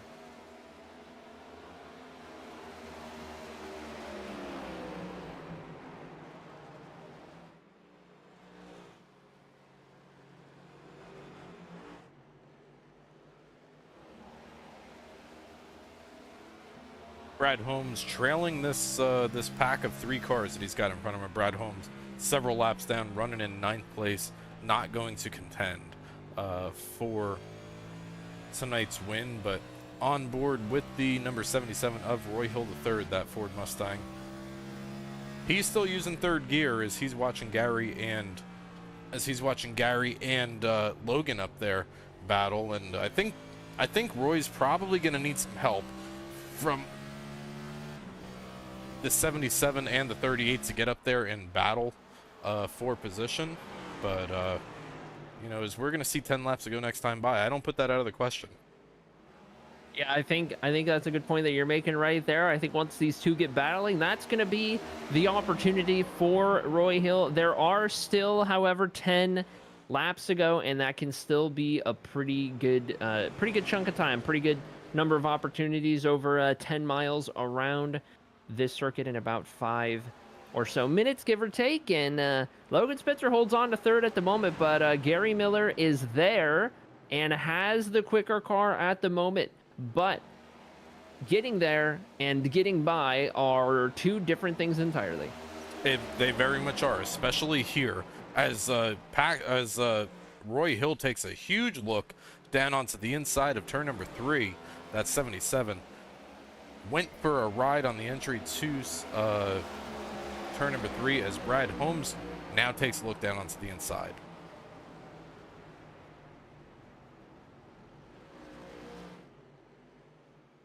They're starting to get it sorted out, and I tell you what, Logan Spencer is loving the fact that Roy Hill got up there and challenged Gary Miller for just a little bit. Gary's going to have another opportunity to settle back in and reel in that 89 once more, but the more that these two behind Logan have to contend with each other and with the lap down car of Brad Holmes in the mix, the better off Logan's going to be. So we'll see. Logan is, I feel, the slowest of these 3 drivers at the moment, but he does have that clean air advantage. Gets into the wall. That's not going to help. That's going to open the door for Gary Miller to look to the inside. Gary Miller locks up the tires a little bit there. Saw a little bit of tire smoke on the entry to turn number 3. And now these drivers are going to be almost 3 wide, as they're now 2 wide. Gary Miller on the inside of Logan Spencer, finally trying to get around these 2 drivers. This is the opportunity that the 77 of Roy was waiting for. It absolutely was, and Roy Hill nearly contact with the 89, has to get out of the throttle. Gary Miller takes over P3, and he is going to run and hide. We'll see if Roy Hill, gets in real hot, nearly takes out Logan Spencer, gets the car corralled, keeps it off the wall, falls back behind the lap car of Brad Holmes right there, but real close call out of Roy Hill. Bit of a desperation move, hard on the brakes, getting into turns 3 and 4 with 6 laps to go.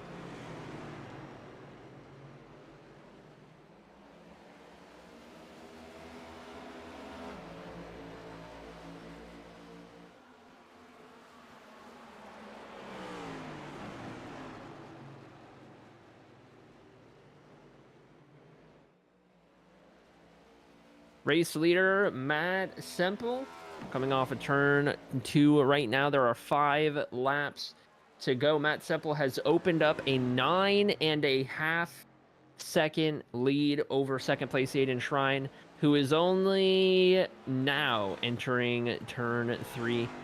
Little more than an entire straightaway at this point. advantage for Matt Semple over the rest of the field, and that's one of the more impressive things that we've seen here in the Friggy Racing League, Tom, to pull what is now officially a 10-second gap over the rest of the field. Yeah, it really is, especially at a place like this. But you got to think what could have, would have been, should have been a battle for the race win between the 0-0 and the number 8 of Matt Semple, as Matt now has 3 laps remaining, going to make it 2 next time by at the stripe once he comes across. But Brad Holmes running now in front of Gary Miller. He's made his way around. Looks like he's going to be finishing tonight's race 7 laps down.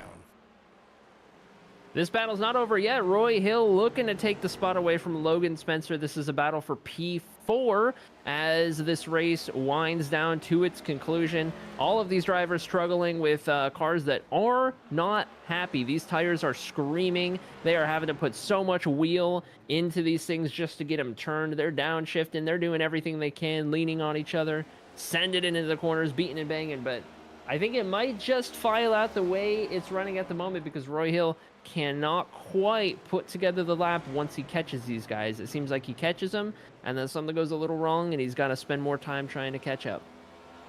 Well, next time by, we're going to see the white flag from New Hampshire Motor Speedway. Matt Semple.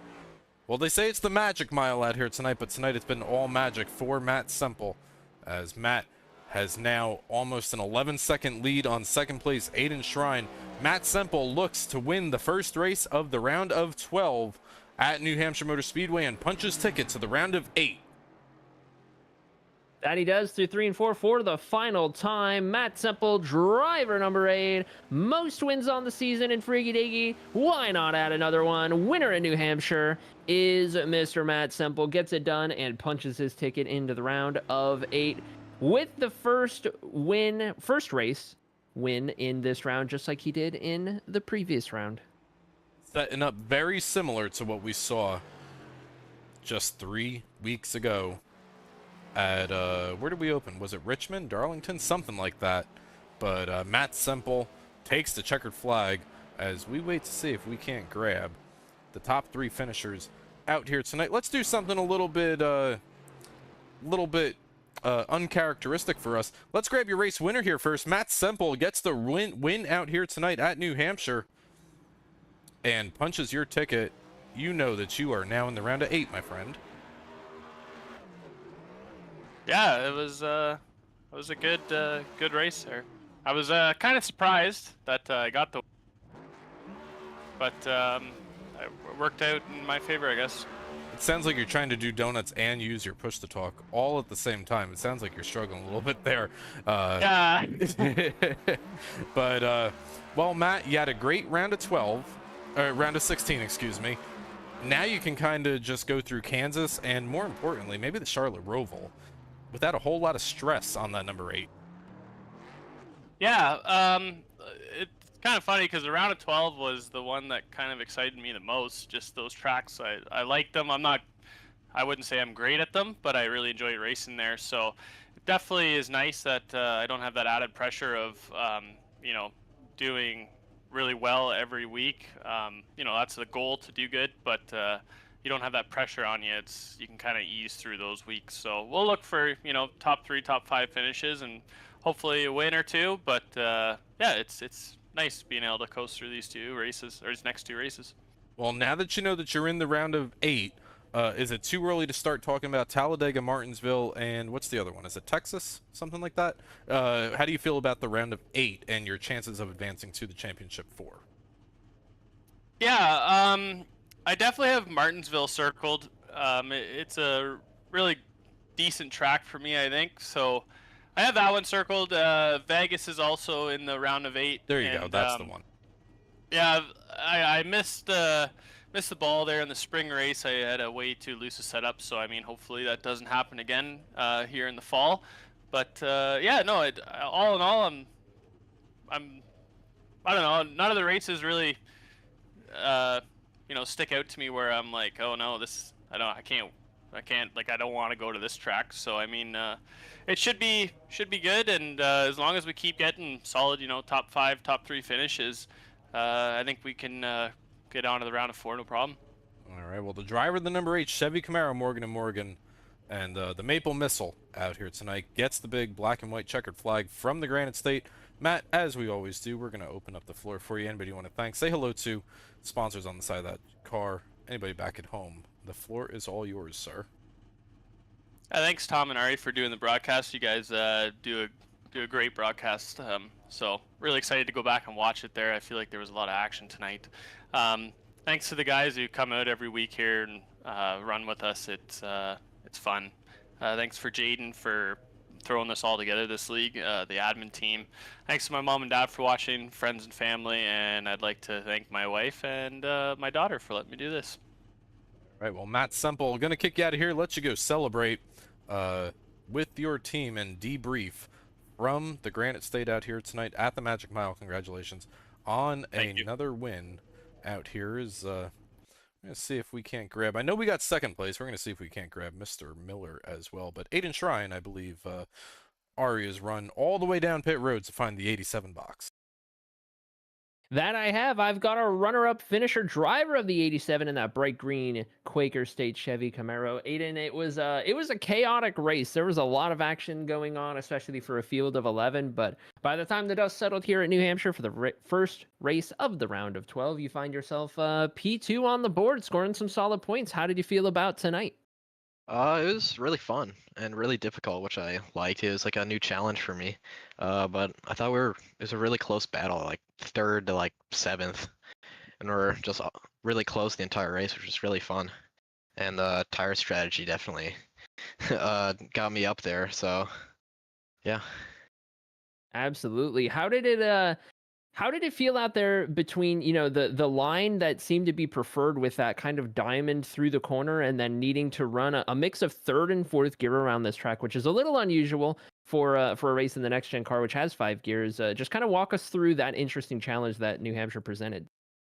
Yeah, it was definitely a challenge, especially at first. I don't have very much experience at this track, so nailing the line was pretty difficult, but towards the end there I was hit my lines really good, so I think that's how I got up there to 2nd. So yeah.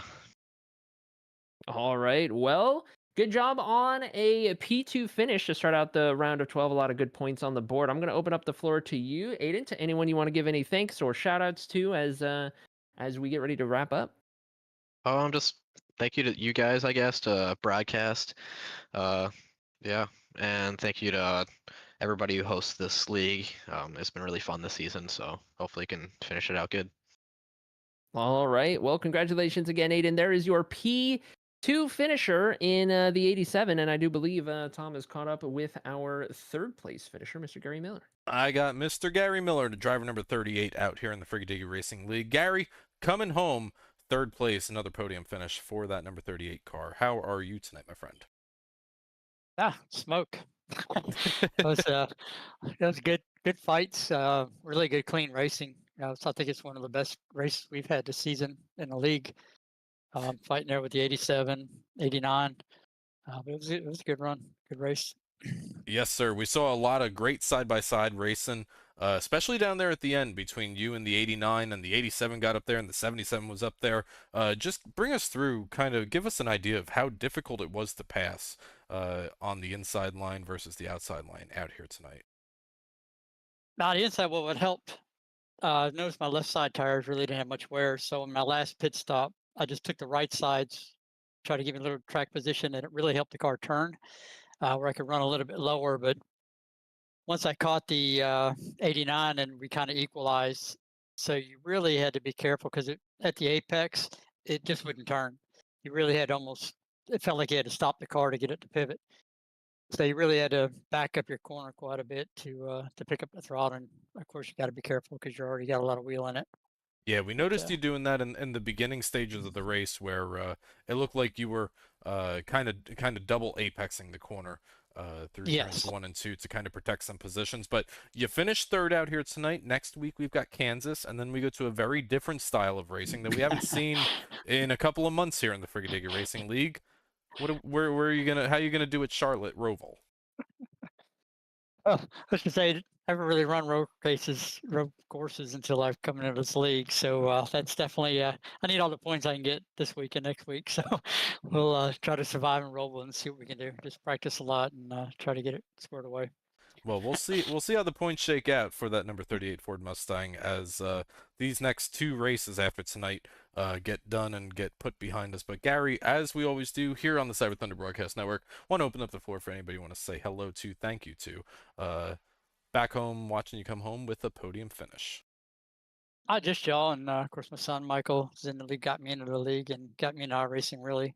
So we had a decent run tonight and good runs at Bristol. We had bad luck there, but just really thank the league and you guys for coming on board to broadcast races for us. Just really appreciate it. Well, so glad to do it, Gary. Best of luck these next two races as we begin to think about the beginning of the round of 8 in just a couple of weeks. Gonna let you debrief with your son, and hopefully we get to talk to you next week as well. Roger, Tom. Thank you. All right, and kicking Gary out of here, that's your podium finishers out here from the Magic Mile of New Hampshire Motor Speedway tonight. Arie, that was a fun one. Saw a little bit of everything out here tonight. A little bit of tire, a little bit of contact, and a little bit of penalties and pit road getting in the way. Yeah, that is for sure. It was a pretty good race for New Hampshire standards. There was a lot of action, a lot of things to keep an eye on, and at the end of the day, we saw Matt Semple walk away with another checkered flag. He's going to run out of room on that on those roof rails there for all those win stickers he's got. Well, let's take a look at the finishing results from tonight's Magic Mile 150, race number 29 at New Hampshire Motor Speedway. Matt Semple, Aiden Shrine, and Gary Miller. That's the podium that we just spoke to here on the CyberThunder Broadcast Network. Logan Spencer had a great run out here tonight. Quiet run. And Roy Hill III in that 77 comes home with a solid top 5. Just outside of the top 5 is going to be Mike Miller in 6th place, driving the 24 car. Just behind Mike was Brendan Brody in the 98, bringing home a P7 finish. In 8th, it's going to be Paxton Frith, driver of the 21, followed by Brad Holmes, Mr. Double-Double, in P9. Rounding out the top 10, it's going to be driver 42, Christopher Pugliese, and shotgun on the field, Mike Schaefer in the 29 after a hard crash halfway through the race. Well, Arie, as the drivers make their way out of New Hampshire, give us a quick 30-second rundown of what we may expect next week at Kansas Speedway. I think next week is going to be a lot of fun to watch. A lot of different lines at Kansas that these drivers can use and maybe make a very exciting race out in the heartland. That's right. There's going to be a lot of different lines that are usable, but I think the key is going to be that very high line. If you can run whoever's running as close to the wall as possible with as much clean air as possible is going to be the driver to beat, whether that's Matt Semple, Brad Holmes, or otherwise. Whoever the race leader is, if they're good at running that wall, they are going to have a big advantage, speaking from experience. So something to keep an eye on as we get ready to go to the Kansas Motor Speedway, and that is a really fun track, really good mile and a half out there to put in the round of 12, so should be a good one. We've got a very challenging round of 12 in front of us. Kansas next week, Charlotte Roval in 2 weeks. Next week, Arie, we will be back here on the CyberThunder Broadcast Network. Where are we at we're at Sonoma Raceway next week. We're doing a little bit of road course racing next week out in wine country on Tuesday night, and then Wednesday we will be back here for Kansas. That's absolutely right. Looking forward to that Sonoma race. Looking forward to calling a road course race at Sonoma. That is, as a matter of fact, the best road course that NASCAR goes to. So, well, hey, want to thank once again all of our YouTube viewers for hanging out in the chat. Want to thank all the admins here from the Frigadigger Racing League, allowing Arie and myself to come out here on the CyberThunder Broadcast Network. If you enjoyed tonight's race, make sure you click that like button, click that subscribe button. Also, don't forget about that bell. Get notified every single time we go live here on the Broadcast Network. As we're going to make our way out of New England, we will see you next week from the Heartland at Kansas Speedway. Matt Semple, the race winner, out here tonight.